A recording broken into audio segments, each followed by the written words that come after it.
சிம்பிளிபிகேஷன்ல அடுத்த சம் பார்க்கலாம். இந்த ஒரே சம்லையே கிட்டத்தட்ட 4 மெத்தட்ல எப்படி சம் கேட்டாலும் எப்படி சால்வ் பண்ணலாம்ன்றத பார்க்கலாம். அதே மாதிரி வீடியோவை கடைசி வரைக்கும் பாருங்க. வீடியோ எண்ட்ல உங்களுக்கு ஒரு ஹோம்வொர்க் இருக்கும். ஸோ அந்த ஹோம்வொர்க் எக்ஸாம்பிள் சம் நீங்க சால்வ் பண்ணாவே இந்த மெத்தட்ல சம் எப்படி கேட்டாலும் நீங்க ஆன்சர் பண்ணிடலாம்.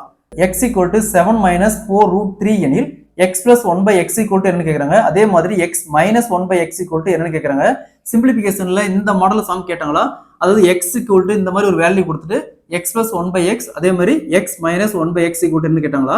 First x + 1/x x + 1/x க்கு இங்க இருக்கிறதுல பெரிய வேல்யூ பாருங்க 7. அப்போ 2 × 7 காமனா 2ஆல பிரிக்கணும். அப்ப 2 × 7 14. அதுவே x - 1/x க்கு இங்க சின்ன வேல்யூ என்ன இருக்கு -4√3. அப்ப 2 × -4√3 அப்போ பெருக்கணுமா -8√3. Answer will be -8√3.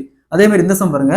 x = 7 + 4√3 எனில் x + 1/x = என்ன கேக்குறாங்க. அதே மாதிரி x - 1/x = என்ன கேக்குறாங்க. சோ இங்க பிளஸ் இருக்கு, இங்க மைனஸ் இருக்கு. இந்த இடத்துல 7 மைனஸ் இருக்குது, இங்க 7 பிளஸ் இருக்கு. ஃபர்ஸ்ட் x + 1/x க்கு இங்க இருக்கிறதுல பெரிய வேல்யூ சேம் இதே மாதிரி தான் 2 × 7 14. அடுத்து x - 1/x க்கு சின்ன வேல்யூ இங்க இருக்கு +4√3. அப்ப 2 × 4√3 = 8√3. சோ அதே மாதிரி இந்த சம் பாருங்க. x = 9 - 4√5 எனில் x + 1/x = என்ன கேக்குறாங்க. அதே மாதிரி x - 1/x = என்ன கேக்குறாங்க. அதே மாதிரி x = 9 + 4√5 எனில் x + 1/x = என்ன கேக்குறாங்க. அதே மாதிரி x - 1/x = என்ன கேக்குறாங்க. இந்த ரெண்டு சம்மையும் சால்வ் பண்ணி இதுக்கு ஆன்சரை கமெண்ட்ல போடுங்க. இந்த சம்ம சால்வ் பண்ணாவே இந்த மெத்தட்ல எப்படி சம் கேட்டாலும் நீங்க சால்வ் பண்ணிடலாம்.